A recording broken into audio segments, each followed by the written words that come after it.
The Haymeadow Creek Campground is located in Michigan's Upper Peninsula, about 11 miles northeast of Rapid River. The campground is just a short drive off of a dirt road called Rapid River Truck Trail, and it is a well-maintained, easy-to-travel, fairly smooth dirt road. And there is a typical campground sign here at the entrance, so it's easy to locate along the side of the road. When you get here to the campground, there are only 5 sites available at the campground. Most of the sites do have a fire ring and a picnic table, but some of them are in really rough shape, so I wouldn't count some of them as usable.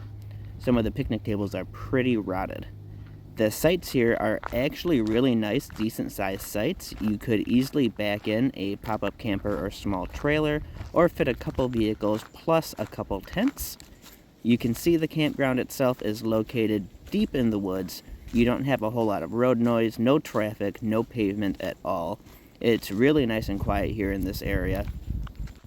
You really get the remote feeling when you're here at this campground. The terrain in the campground on each of the campsites is not super flat and smooth, so you may struggle to find a suitable spot to pitch a tent. However, there are options at all of the campsites for tents. You can see here it's plenty spaced out. You're not going to be on top of your neighbor if there are other campers here. However, when I was here, the one tent that you already saw was the only person here at the campground, and there wasn't even anybody at that site at the time that I walked through. Here's what I'm talking about a pretty rotted picnic table. So keep that in mind when you're coming. Definitely bring a tablecloth because it's not necessarily clean. There is one outhouse available here, and there are no trash cans, so you pack out what you pack in. There is a short hiking trail here called the Haymeadow Falls Trail.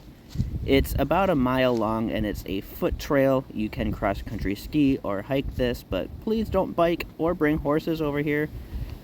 There's a sign warning that the bridge is closed, and that is due to rotting and lack of upkeep on the bridge. We'll take a look at that here in a bit. I crossed the bridge. You probably could, but they're warning us not to do so.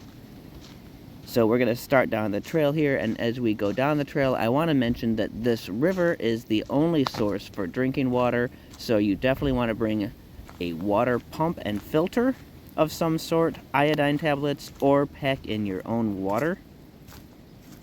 There's a runoff spot here with a short little stretch of boards to keep your feet dry as you come over to this dig out. And we're going to get up to the river here and take a look at Haymeadow Creek. Haymeadow Creek does have brook trout in it. However, you can see it's going to be hard to navigate and even harder to fish. So props to you if you manage to come up here and actually catch some brook trout for dinner.